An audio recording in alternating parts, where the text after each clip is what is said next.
পুরোপুরি না হলেও বিমানের হয়রানি কিছুটা বন্ধ করেছে সরকার।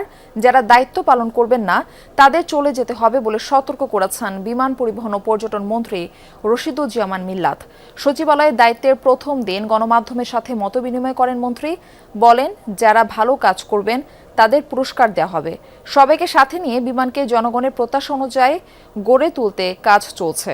জানান, অক্টোবরে কক্সবাজার আন্তর্জাতিক বিমানবন্দর উদ্বোধন করবেন প্রধানমন্ত্রী। ডিসেম্বরে তৃতীয় টার্মিনালের সফট ওপেনিং করার চেষ্টা করবে সরকার। বিমানের দুর্নীতির তদন্তে যোগাযোগ হয়েছে দুদকের সাথে।